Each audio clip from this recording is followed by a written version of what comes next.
Hi there. Welcome back to the Confessions in the Home Office. I'm Wendi Hill, and if you've ever stared at your marketing to-do list and thought, this cannot possibly be normal, this episode is for you. Let's be honest, marketing can get complicated very quickly. One minute you're posting on social media, and the next you have 17 tabs open on your laptop trying to learn a new automation tool that you saw on Instagram. You have a newsletter you need to write, you have a new idea you're wanting to test, and you have clients waiting on things from you. And then you all of a sudden start to think, does any of this really matter?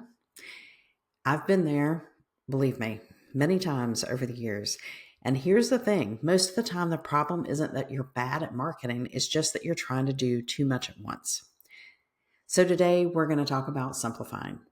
I'm going to answer 5 questions that I hear off and on. I probably don't get asked these very often, but I think when people really start feeling that overwhelmed, these are the things that they're asking me about, and they will help you kind of stop overcomplicating your marketing, and so you can focus on what will move your business forward. So let's get started. Here's one of the questions that I've heard: am I trying to do too much at once? This is a really big one. If you feel like you're constantly working on your marketing, working on it, and you're never seeing any results, it might not be the effort that's really missing. It might just be focus. And I know we all have a lot of things going on all the time, the way the digital world is, and just everybody crams everything into their schedules. But think about it. So here's really what happens. You start with one plan, and then you see someone else doing something else cool. We've talked about on other episodes, staying in your lane, stay focused, keep the blinders on. But you end up adding that too. So you're like, oh, I'm going to start a blog. Oh, I'm going to start a podcast. Oh, I'm going to do a newsletter. Oh, I need a YouTube channel. And suddenly your marketing looks like the buffet plate at Thanksgiving, or maybe your local Golden Corral. So when everything's competing for your attention, nothing gets done well. Think about your home life or your pets, or if you worked for someone years ago, when everything's going on, you can't focus on it. You're just in survival mode. So here's my rule. I want you to think about focusing on one primary marketing channel and one supporting channel until you've built consistency. So for example, maybe your main channel is LinkedIn. Your supporting channel might be an email newsletter. Your main channel is a podcast, so your supporting channel will be Instagram. If your main channel is SEO, maybe your supporting channel is a Google business profile. And that's it. You don't need to be everywhere to be effective. I know you think you do, but you really don't. And then once you're good at that, you can start adding other things and adding other things. But for now, let's focus on one. And if you need a gut check, I want you to ask, is this new thing really helping my business reach the right people, or is it just really distracting me from what's already working? Because here's the truth. Consistency beats creativity every time. Here's question number 2. Do I even know what I'm trying to achieve? I've heard that in the past month. A lot of the overwhelm with marketing comes with chasing goals that aren't even really clear. If your goal is just to get more visibility, that's too vague. Visibility for what? With whom? And why? Every piece of marketing should have a purpose. When you post, when you email, when you create something, you should be able to answer, what do I want people to do because of this? Is it to reach out? Is it to sign up? Is it to remember you exist? You want them to take that next step.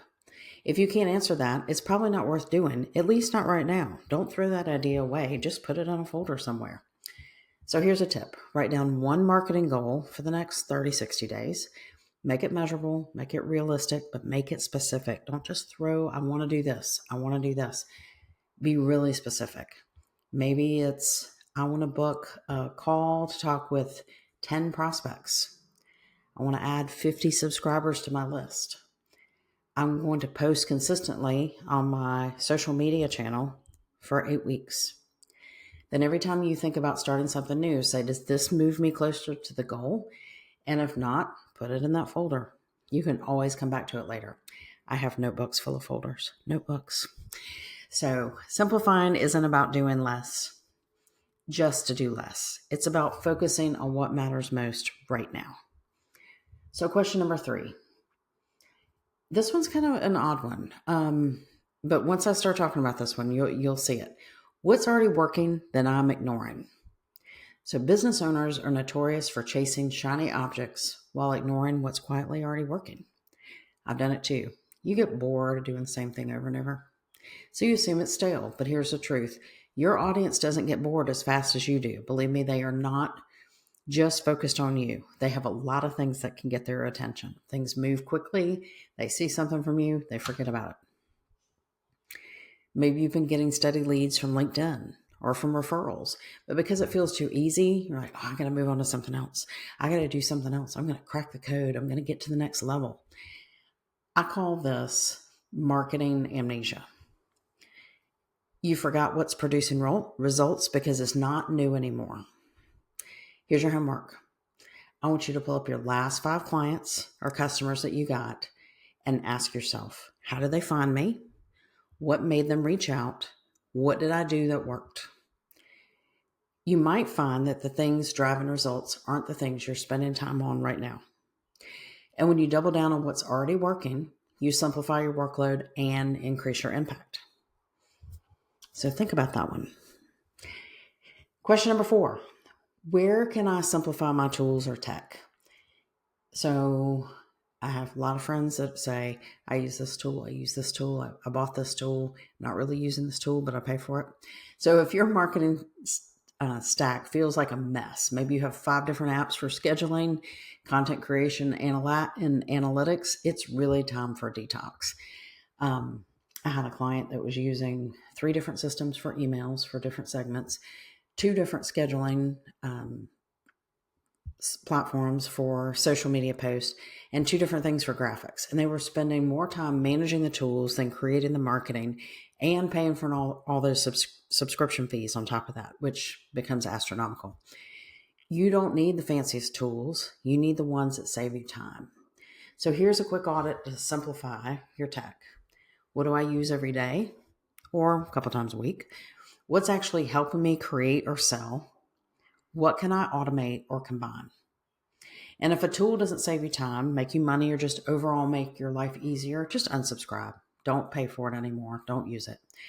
And remember, sometimes a shared Google Sheet is the best thing you can use. And a Canva template, that's super easy too. So simplify your tools. That'll help simplify your thinking. Calm the chaos, calm your brain. And here's question number 5. How do I know when it's good enough to launch? Perfectionism is one of the biggest barriers to marketing momentum. We tweak, we edit, we overthink, we show it to somebody, we think it's ready to go, we sleep on it, and we come back and we say, no, I can do better. And so we wait until the plan, the logo, the sales funnel, the website, or the post just feels really perfect. And then a month passes and nothing's out there.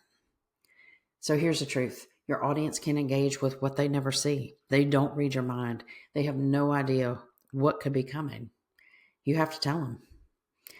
So done is better than perfect, especially in marketing. And especially since we don't do a lot in print anymore. It's in digital. If you see something you need to change, just go change it.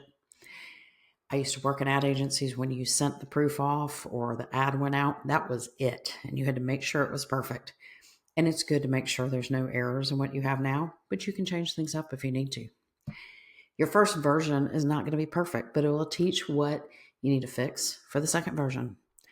And every campaign or post or email, that gives you data. And that's where the real magic happens. So the next time you're sitting on an idea because you're not sure if it's ready, just ask yourself, what's the worst thing that can happen if I just put this out there? And usually the answer is nothing really bad's going to happen. You learn, you adjust, you improve, you make it better. Marketing's a process. It's not just a presentation. So here is a quick recap. I want you to focus on fewer things done better. I want you to know your goal before you hit publish.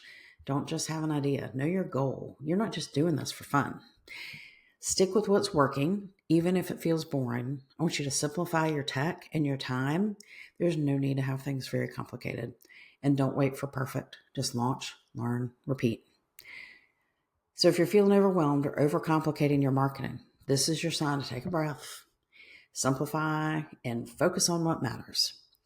And if you want help turning your chaos into clarity, that's exactly what I do inside my Accelerate program. It's just a 60-day intensive where we build your marketing systems, get everything simplified, get you back in control of your marketing programs. So thanks for hanging out with me today on Confessions from the Home Office. That's it for today. And I just want you to remember that marketing doesn't have to be messy to be effective. And sometimes simple is really what works. So I'll see you next week.